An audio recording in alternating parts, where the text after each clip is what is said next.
कहानी है एक ऐसे अघोरी की जिसका श्राप आज भी शमशान घाट की हवा में गूंजता है। यह घटना एक छोटे से गांव के शमशान घाट की है, जहां सूरज ढलते ही सन्नाटा पसर जाता था। इस शमशान घाट में लोगों को एक अजीब सी चीख सुनाई देती थी, जो दिल को दहला देने वाली होती थी। लेकिन इन चीखों का कारण कोई नहीं जानता था। पहला हिस्सा, अघोरी का आगमन। गांव के बाहरी इलाके में स्थित यह शमशान घाट वर्षों से वीरान पड़ा था। गांव के बुजुर्गों के अनुसार वर्षों पहले यहां एक अघोरी आया था। लोग कहते हैं कि वह अघोरी बहुत शक्तिशाली था और उसकी साधनाएं इतनी भयावह थीं कि आसपास के लोग उससे दूर रहते थे। उसकी आंखों में एक अजीब सी चमक थी, जो किसी की भी रूह कंपा देती थी।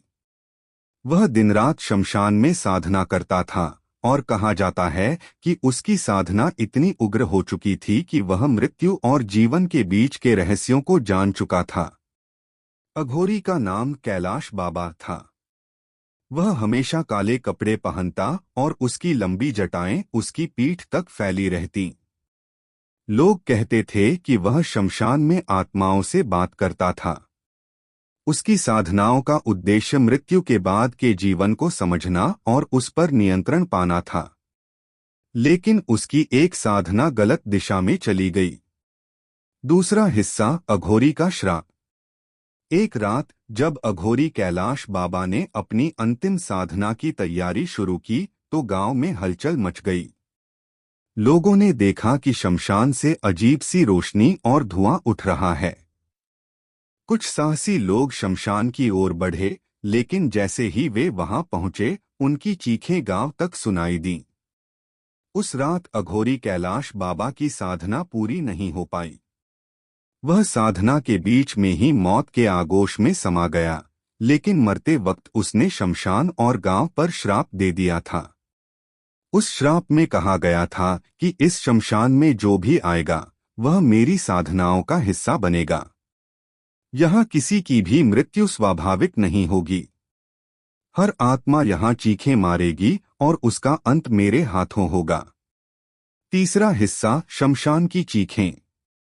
कैलाश बाबा की मौत के बाद से शमशान घाट पर जो भी आता, उसे अजीब अजीब चीजें महसूस होती।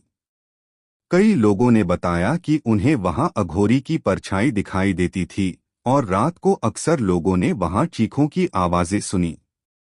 ये चीखें इतनी भयानक होती थीं कि लोग वहां जाने से डरने लगे। गांव में कई घटनाएं हुईं, जहां लोगों की मौत रहस्यमयी परिस्थितियों में हो जाती। कई बार तो लोग बिना किसी बीमारी या चोट के ही मर जाते थे। लोग मानने लगे थे कि यह अघोरी का श्राप ही है, जो गांव के लोगों को एक एक कर अपने आगोश में ले रहा है। लोग डरने लगे थे कि शमशान में जो भी जाएगा, वह वापस नहीं आएगा। चौथा हिस्सा, रहस्य की खोज। कहानी के नायक राजन एक युवा और उत्सुक व्यक्ति था। वह इन चीखों और रहस्यों का पता लगाना चाहता था। उसे विश्वास था कि शमशान की इन घटनाओं के पीछे कोई वास्तविक कारण है, जिसे विज्ञान की दृष्टि से समझा जा सकता है। उसने अपने दोस्तों के साथ मिलकर शमशान घाट पर जाने का फैसला किया। राजन और उसके 3 दोस्त रात के अंधेरे में शमशान की ओर बढ़े। उनके पास मशालें और कैमरे थे, ताकि वे सब कुछ रिकॉर्ड कर सकें। जैसे ही वे शमशान पहुंचे, उन्होंने महसूस किया कि वहां की हवा में एक अजीब सी सर्दी और डरावना माहौल था। वहां की मिट्टी भी सामान्य से अलग थी, जैसे उसमें कुछ छिपा हो। अचानक एक जोरदार चीख सुनाई दी। यह चीख इतनी भयानक थी कि चारों के रोंगटे खड़े हो गए। राजन ने देखा कि उनकी मशाल की रोशनी धीरे धीरे कम हो रही थी और अंधेरा बढ़ता जा रहा था। तभी उनके सामने एक परछाई उभर आई। यह वही अघोरी कैलाश बाबा की आत्मा थी। उसकी आंखें खून की तरह लाल थीं और वह गुस्से में उन्हें घूर रहा था। की समाप्ति। कैलाश बाबा की आत्मा ने राजन से कहा, तुम्हारी हिम्मत कैसे हुई यहाँ आने की? क्या तुम मेरे श्राप से अनजान हो? राजन ने हिम्मत जुटाई और उससे पूछा, तुम्हारा यह श्राप क्यों? तुमने क्यों गांव को इस अंधकार में धकेला? अघोरी ने गुस्से से कहा, मुझे मेरे साधनाओं के बीच में रोका गया। मेरी साधना पूरी नहीं हो पाई और मुझे इस शमशान में कैद कर दिया गया। अब जो भी यहाँ आएगा वह मेरी आत्मा की पीड़ा को महसूस करेगा। राजन ने उसे समझाने की कोशिश की, अगर तुम्हारी आत्मा को शांति चाहिए तो हमें बताओ कि हम कैसे तुम्हारी मदद कर सकते हैं।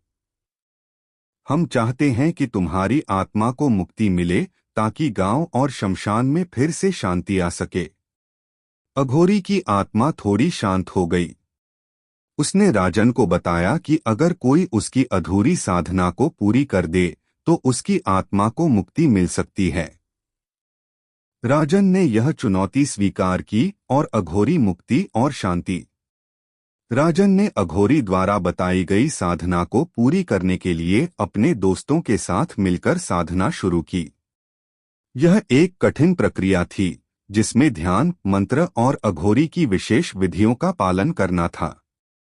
3 दिन और रात तक यह साधना चली। अंततः तीसरी रात को शमशान घाट पर अघोरी की आत्मा दिखाई दी, लेकिन इस बार उसकी आंखों में शांति थी, न कि क्रोध। तुमने मुझे मुक्ति दिलाई।